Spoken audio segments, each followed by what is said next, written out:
Western Wolves' latest signing, Morrow, is going to be spawning as the blue Terran player in the bottom left-hand corner of the map. His opponent is going to be the red Protoss in the bottom right-hand corner, representing FXOEU. This is, of course, game number 3 in a best of 9, but he's currently 2-0 up. Give it up for BabyKnight. BabyKnight is definitely doing well so far this game, Jorasa. And of course, we are looking at one of the new maps. The key thing about this map is obviously the air rush distance. There is so much dead space. Both of these players should be utilizing air. Drops from Morrow almost certain. It's possible for some interesting openings as well. BabyKnight, I don't know how much he likes it, if I'm honest, but obviously oracles are still very, very strong if you catch your opponent off guard. It's something that if you throw them in there, they can decimate a mineral line very quickly if you aren't prepared for it. And while they are quite a committed build, if you can make it work and you can catch your opponent off guard, it's the sort of thing which wins you a game. So if I was 2-0 up, it's the sort of thing I would have in my pocket to throw out in one of the games just to maybe try and get a cheap, easy game.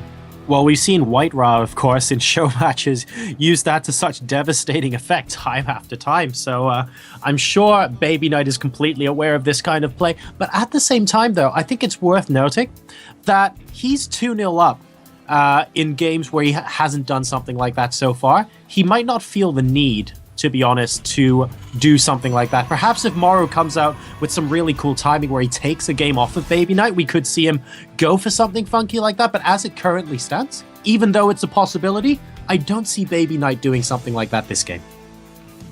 I think that's a fair enough point. They both seem to be going for very similar builds to what they did previously. We can see the Morrow going for that command center first, into a barracks, we'll probably see the second barracks shortly. BabyKnight, meanwhile, he's going for a slightly different build to what he's done previously, just getting that cybernetics core up before the Nexus, and now getting the second gas. So, all in all, this is now a very different build for BabyKnight compared to what we've seen previously from him, and it'll be interesting to see if Morrow scouts this out and adjusts for it, because so far Morrow hasn't even scouted. Yeah, that's a great point, actually. He needs to probably wants to head on over and just double check what his opponent is doing. For those of you who haven't seen this, this is Newkirk City. If you just look at the mini-map, you could be forgiven for thinking it might be a reworked version of Shakuras Plateau, but not quite. This is, of course, a new Heart of the Swarm map, and it will be interesting to see the dynamic here in TVP. I personally have not seen a TVP on this map yet before, so for me, I'm paying extra attention, especially like you mentioned with the close air distance, as to what kind of strategies these guys employ here.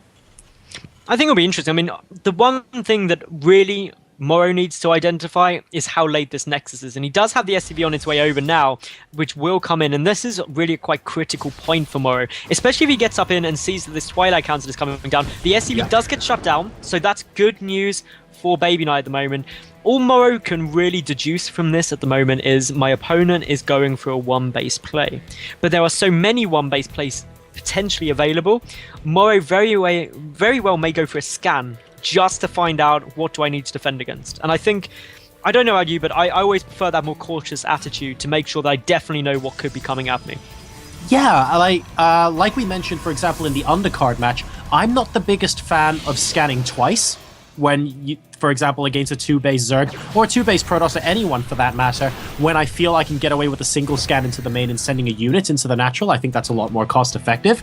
But in this case, I think you're absolutely right. Morrow knows that BabyKnight is currently only going for one base play, unless there's some sort of crazy hidden tech somewhere in the far extreme regions of the map where you wouldn't really scan anyway. There is absolutely no harm in dropping the scan just to confirm what he has going down. And if he sees that it's a one-base Twilight Council that Blink play is likely to be coming in from BabyKnight, he'll probably be feeling like he's on top of things and he knows where he needs to go from here. As it currently stands, though, he's still flying blind and he hasn't scouted the main one bit. Now, of course, this build is a 3-gate Blink Stalker play, which no longer requires an observer, based purely on the fact that you've got a mothership core to give you the vision, and that gives you some extra damage, and it also gives you the ability to recall if things don't go your way. And so we're now seeing Stalkers poking and prodding into the front of the base, or into the natural of Morrow. Meanwhile, the Mothership Core coming around the back. There is one Marine sitting by the rock tower, and if it spotted that, that would be very nice. But of course, these Stalkers could just arch around, blink up into the main, and that could cause a few problems for Morrow. He just needs to make sure that he is prepared for it. Of course, blink is a good, well, it's still 20 seconds away from completion. It's not getting chrono boosted at the moment. I'm hoping to see a chrono boost here on it any second. But yep, there we go. So the chrono boost hits, and now Jorasar, the push should come in. Of course, the Marine spots the Mothership Core, and that should be a big hint tomorrow about what's coming down.